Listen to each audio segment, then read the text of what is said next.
Welcome to The Modern Manager. I'm Amy Canfer-Stewart, and every week I share tips and strategies on how to be a rockstar manager with a thriving team. And today we are diving into busting some myths about delegation. But before we get into it, be sure to hit that subscribe button. I release new episodes and videos like this one every week. So let's get right to it. Myth number 1, if I give someone a task that I don't like, I'm dumping it on them. Well, here's the reality. Just because you don't like something doesn't mean that somebody else doesn't like it. We all have our unique strengths and the things that we find enjoyable, and you're not dumping a task just because you don't like it. In fact, there may be lots of tasks that you like that somebody else really doesn't like doing. So when you're handing off a task, we have to remember that everybody has their own unique ways of working, their own things that they find enjoyable in the workplace. So instead of thinking about a task as being a good task or a bad task to delegate, assume that all tasks are actually neutral. And what you're doing is you're asking someone for help when you don't have the time or the capacity or the skill set to keep doing that task. And the crazy part of all of this is that you might actually discover that the other person enjoys doing this task way more than you did, or has a skill to it that you never possessed. This is what I noticed with my assistant when I felt bad asking her to take on some of my complicated calendaring. And it turns out that she loved it. She felt like it was a puzzle that she had to solve, trying to move all the meetings and get all the right people in and still keep my priorities straight. Whereas for me, it was just an ongoing headache that I didn't want to deal with. So don't be afraid to delegate a task just because you don't like it. The saying is true.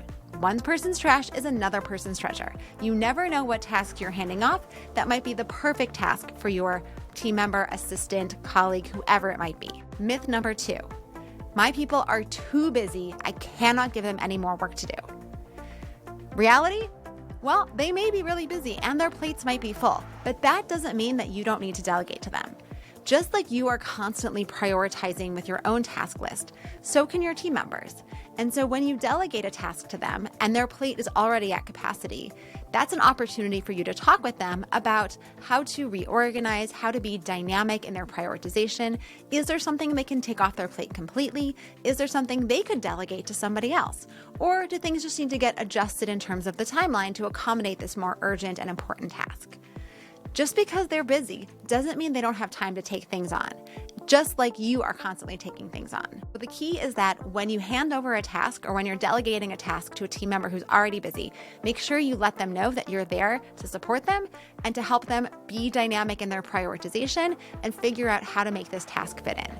That way they don't feel like they're being stretched too thin. Myth number 3, I don't have time to teach someone how to do this.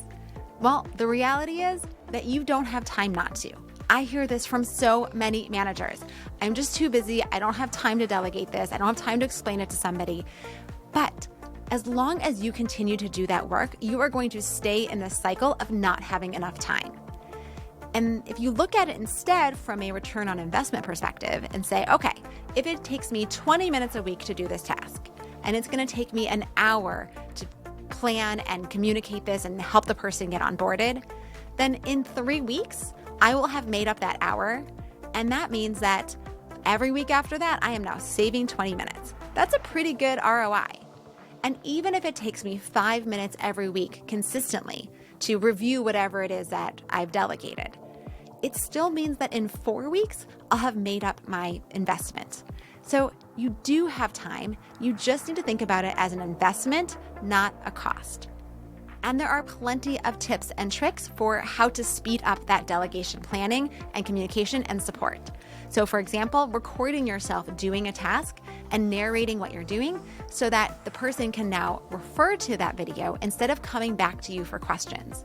Or recording the conversation where you're explaining how to do something and walking through what success looks like.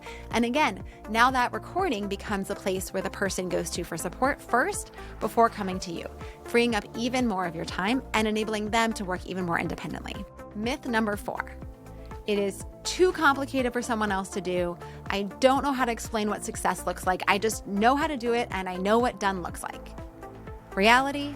There are plenty of ways to explain or describe what success looks like or how to do something if only you're willing to be a little creative. So, for example, We can, of course, explain something in a conversation.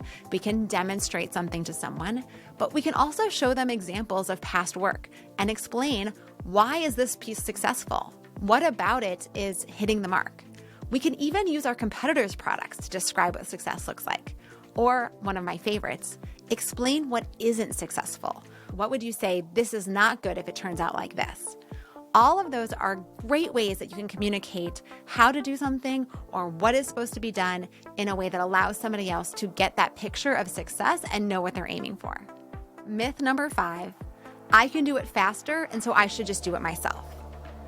Oh my goodness, I hear this one so much. But the reality is that your time and your team member's time or your colleague's time or somebody else's time is not equal. We each have our unique strengths, our unique gifts, and our unique roles. So just because you can do something faster doesn't mean it's a good use of your time. You need to use your time for your most valuable activities, the places where your strengths shine, the parts of your job that only you can do.